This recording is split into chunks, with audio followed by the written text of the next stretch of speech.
जय श्री कृष्णा। राधे राधे। श्याम सदाशिव चैनल में आप सभी का स्वागत है। आज हम आपके लिए एकादशी की रमा एकादशी का महात्म सुनाने जा रहे हैं। आइए। धर्मराज युधिष्ठिर बोले, हे भगवान, आप मुझे कार्तिक मास के कृष्ण पक्ष की एकादशी की कथा सुनाइए। इस एकादशी का क्या नाम है तथा इसमें कौन सा फल मिलता है। श्री कृष्ण भगवान बोले, हे राजवारेश्वर, कार्तिक मास की कृष्ण पक्ष की एकादशी का नाम रमा है। इसके व्रत से समस्त पाप नष्ट हो जाते हैं। इसकी कथा इसी प्रकार है। प्राचीन काल में मुचकुंद नाम का एक राजा राज्य करता था। उसके इंद्र, वरुण, कुबेर, विभीषण आदि मित्र थे। वह सत्यवादी तथा विष्णु भक्त था। उसके उत्तम चंद्रभागा नाम की लड़की उत्पन्न हुई। उसने उस लड़की का विवाह राजा चंद्रसेन के पुत्र शोभन के साथ किया। एक समय जब वह अपनी ससुराल में थी, वह एकादशी पड़ी। चंद्रभागा सोचने लगी कि अब एकादशी समीप आ गई है, परंतु मेरे पति अनंत कमजोर हैं, इसीलिए वह यह व्रत नहीं कर सकते, परंतु मेरे पिताजी की आज्ञा कठिन है। जब वह दसवीं आई तो वह राज्य के ढिंडोरा पीटा। उसको सुनकर शोभन अपने पति के समीप गया और उससे पूछा कि हे प्रिय, तुम मुझे कुछ उपाय बतलाओ, क्योंकि यदि मैं व्रत करूंगा तो अवश्य ही मर जाऊंगा।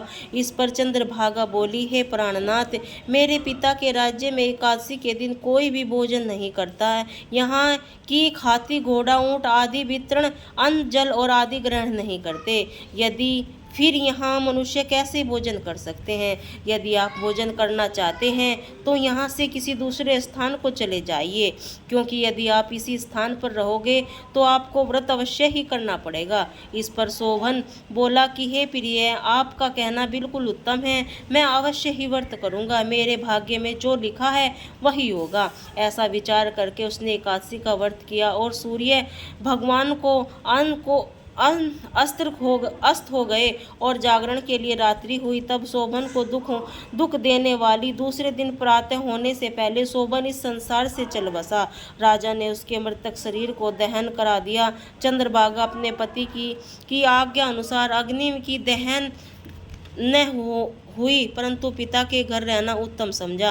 रमा एकादशी के व्रत के प्रभाव से शोभन को भी मंदरांचल पर्वत पर धन धान्य से युक्त तथा शत्रुओं से रहित एक उत्तम नगर प्राप्त हुआ। एक समय मुचकुंद नगर में रहने वाला एक शोभ शर्मा नाम का ब्राह्मण तीर्थ यात्रा के लिए निकला। उसने घूमते घूमते उसको देखा। वह ब्राह्मण ने उसको अपने राजा का जमाई जानकर उसके निकट गया। राजा शोभन ब्राह्मण को सोचकर आसन पे उठ खड़ा हुआ। उसने अपने ससुर स्त्री चंद्रभागा को कुशलता से पूछने लगे कि सोम शर्मा ब्राह्मण बोले, हे राजन, हमारे राजा कुशल हैं तथा आपकी पत्नी चंद्रभागा भी कुशल है।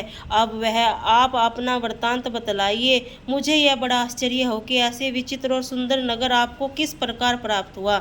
शोभन बोला कि हे ब्राह्मण, यह तो कार्तिक मास की कृष्ण पक्ष की रमा एकादशी के व्रत के प्रभाव से है। इसी ने मुझे यह अनुपम नगर प्राप्त हुआ है, परंतु वह अध्रुव है। इसी पर ब्राह्मण बोले कि हे राजन, यह अध्रुव क्यों है और ध्रुव किस प्रकार हो सकता है, सो आप मुझे बतलाइए। मैं आपके कहे अनुसार ही कहूँगा, आप मुझे किंचित मात्र से झूठ न समझो। शोभन बोला कि हे ब्राह्मण, मैंने श्रद्धा पूर्वक व्रत किया है, उसके प्रभाव से मुझे यह नगर प्राप्त हुआ है। इस वृत्तांत को राजा मुचकुंद की पुत्री चंद्रभागा को कहने लगे। इसको ध्रुव बना सकती हो। ब्राह्मण ने कहा।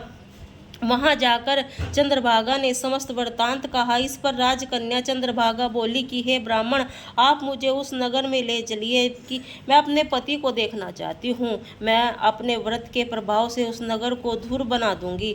चंद्रभागा के वचन सुनकर वह सोम शर्मा ब्राह्मण उसको मंदरांचल पर्वत के पास वामदेव के आश्रम में ले गया। वामदेव ने उसकी कथा को सुनकर चंद्रभागा का मंत्रों से अभिषेक किया। चंद्रभागा उसके मंत्रों और व्रत के प्रभाव से दिव्य देह धारण करके पति के पास चले गई। शोभन ने अपनी स्त्री चंद्रभागा को देखकर प्रसन्नता पूर्वक उसे अपने वाम अंग पर बैठाया। चंद्रभागा बोली, हे प्राणनाथ, अब आप मुझे पुण्य से सुनिए। जब मैं अपने पिता के गृह में 8 साल की थी, तब मैं अपनी तीर्थ विधि एकादशी का व्रत करती। उन्हीं व्रतों के प्रभाव से आपका यह नगर ध्रुव हो जाएगा, समस्त कर्मों से युक्त होकर प्रलय से अंत तक रहेगा। चंद्रभागा दिव्य रूप धारण करके दिव्य आभूषण युक्त वस्त्रों से सुसज्जन सजकर अपने पति के पास आनंद पूर्वक रहने लगी। शोभन कि अपने साथ आनंद पूर्वक रहने लगा। हे राजन, यह तो रमा एकादशी का माध्यम कहा है,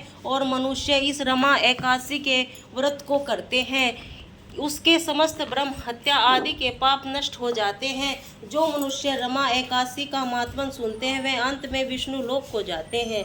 भगवान विष्णु बड़े दयालु समावान हैं। श्रद्धा पूर्वक विवंश होकर यदि कोई उसका पूजन या एकादशी का व्रत करता है, वह उसे भी उत्तम फल प्रदान करते हैं। किंतु प्राणी को चाहिए कि वह भगवान की पूजा पूरी श्रद्धा से करे। शोभन अपनी पत्नी द्वारा श्रद्धा पूर्वक किए हुए एकादशी व्रत के कारण अपने राज्य को स्थित कर सका। ऐसी सुतकर्मा पत्नी भगवान श्री विष्णु जी की अनुकंपा से ही प्राप्त होती है।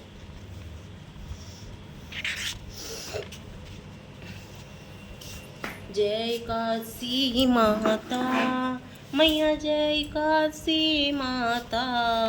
विष्णु पूजा व्रति को धारण, सुखेती मुखेती पाता। मैया जय काशी माता, तेरे नाम गिनाऊं देवी, भक्ति प्रदान करनी। गणि गौरव को देनी माता, शास्त्रों में वरनी।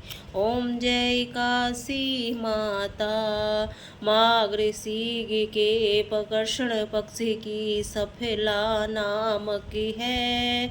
शुक्ल पक्ष में होए पुत्रा, आनंद अधिक रहे। ओम जय काशी माता। नाम पटतिला माघ मास में कृष्ण पक्ष आवे।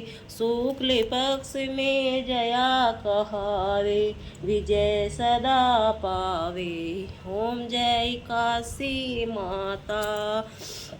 विजा फागुन श्री कृष्ण में शुक्लाम्बली की, पाप मोचिनी कृष्ण पक्ष में चैत्र महाबली की। ओम जय काशी माता। चैत्र शुक्ल में नाम कामदा, धन देने वाली। नाम वरुथनी कृष्ण पक्ष में है वैशाखी महावाली। ओम जय काशी माता। शुक्ल पक्ष में होयनी अपराजे श्री कृष्ण पक्षी। नाम निर्जला सुख करिनी, शुक्ल पक्ष रखिनी। ओम जय काशी माता। योगिनी नामी आषाढ़ में जानो, श्री कृष्ण पक्ष भरनी। देव शयानी नाम कहायो, शुक्ल पक्ष धरिनी। ओम जय काशी माता। कामिका शुणमाक्ष में आवे, कृष्ण पक्ष कहिए। श्रवण शुक्ला हो ये पुत्रदा, आनंद से रहिए। ओम जय काशी माता। अजा भाव पद कृष्ण पक्षी की परिवर्तिनी शुक्ला। इंदिरा अश्विनी कृष्ण पक्ष में वर्ती से भव सागर निकला। ओम जय काशी माता। पापा कुशा है शुक्ल पक्ष में, पाप हरण हारी। रमा मास कार्तिक में आवे, सुखदायक भारी। ओम जय काशी माता। देव थयोनी शुक्ल पक्ष की, दुख नाशक मैया। लोंदे मासी करूं विनती, पारी करो नैया। ओम जय काशी माता। शुक्ल लोंदे में होए पर्दनी दुखे दारिति हरिणी परिमाकर्षक पक्ष में होती जने मंगल करेनी। ओम जय काशी माता मैया जय काशी माता।